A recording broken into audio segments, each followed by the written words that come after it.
Okay, sweet honey babe, let's get cracking on something super important, and that is your financial health.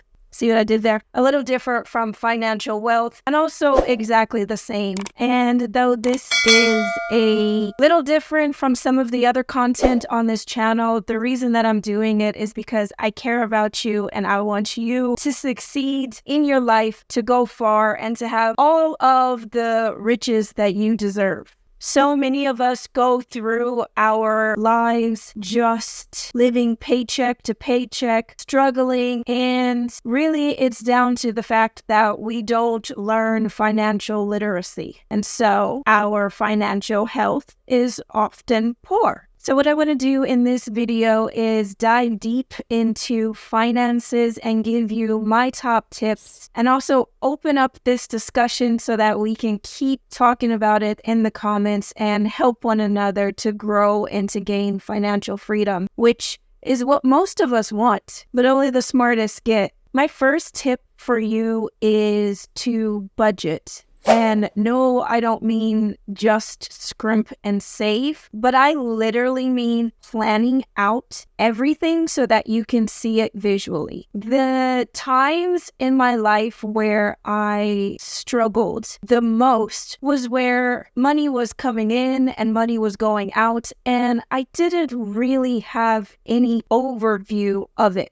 I might have gotten my check every 2 weeks or every month and thought, I'm spending reasonably, but without actually seeing it, I was really off track. My favorite way to budget or to take care of my finances is with Excel. It might be different for you, and that's all good. Whatever you do to track is fine, but something key that you need to have when you are budgeting is your incomings and your outgoings. You really need to know what is coming in every single month and what is necessary to go out every month. When you have that, you'll find that spending on menial things is halted, which is necessary if we want to grow our money as opposed to see it diminished. Something that I found valuable in my own journey of financial freedom and financial success is to keep in mind that it's not about how much we make, but it's about how much we keep, how much we retain, how much we hold on to. A budget really does help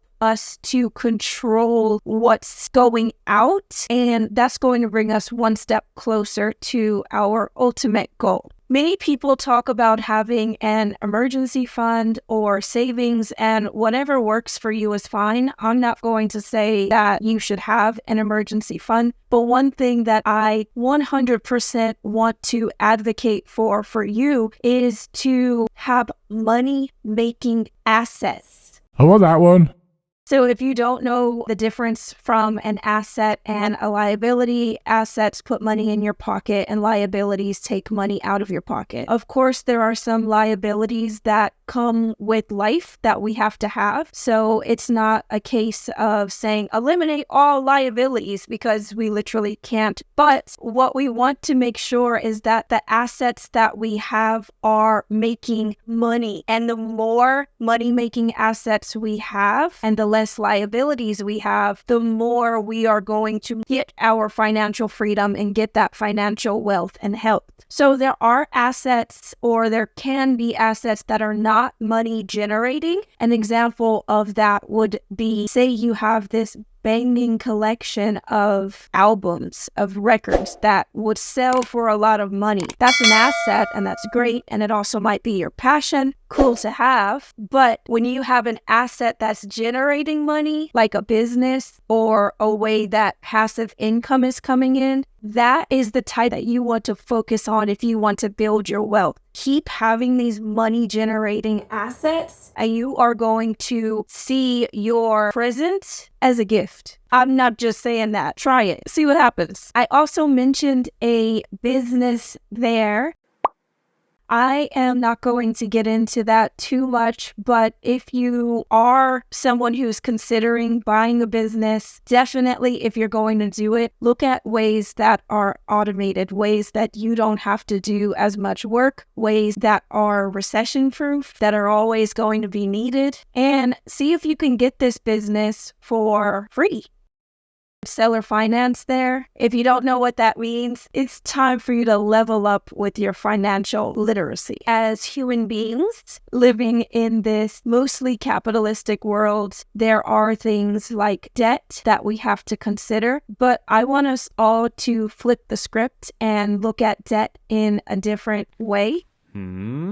So remember that using other people's money, debt, can be a way for you to secure financial freedom. Again, if I'm saying things and it sounds foreign, it's time for you to open your eyes. Just look at it this way. You have tuned into this particular video for a reason. It's because the universe, God, whatever you want to call it, is opening up a door for you. Most of this stuff is self-taught. And I don't mean that everything that I know is self-taught, but I'm talking about financial literacy in general. We don't learn this in our schooling system, which is mandatory. So anybody out there who is talking about financial literacy or who has applied this in their life is because they've went searching for this on their own. So part of the reason why I'm doing this video is because when I started to open my own eyes to financial freedom and an alternative way than just working a 9-to-5 and getting taxed and spending all of my money without seeing any gains, was just this type of rat race that I really was not interested in continuing. And when my eyes were opened to other possibilities, I was like, I need to share this. I obviously don't know everything. I'm on the journey myself, but everything that I learn and everything that's coming to me, I want to share with you. The ultimate thing that you need to do and the ultimate factor for you to build your financial wealth and health is to invest in your mother effing self.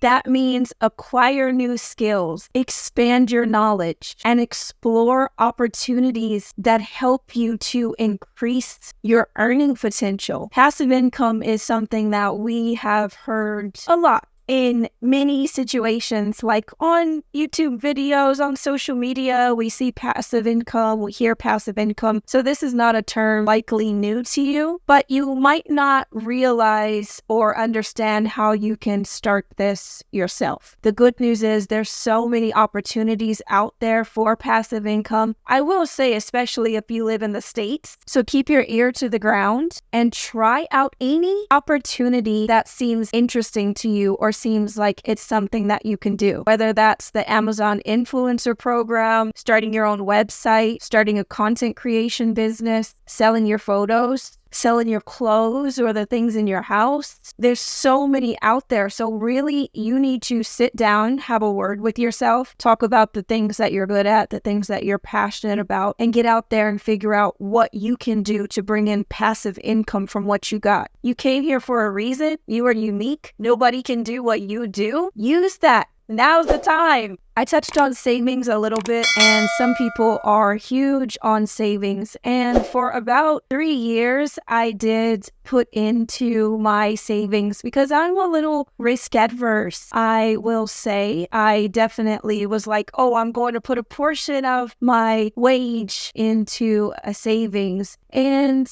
yes, I saved quite a bit, but as I started to learn more about financial literacy, I learned that savings is one of those almost antiquated ways of thinking. And I say that because it's one of those things that are drilled into us. You buy a house and maybe it's got a white picket fence and you start a family and you get a good job, a 401k. If that's the kind of life that you want, all power to you. But there are different ways of living, and there are ways where you can access not living off of the teat of your paycheck and your savings.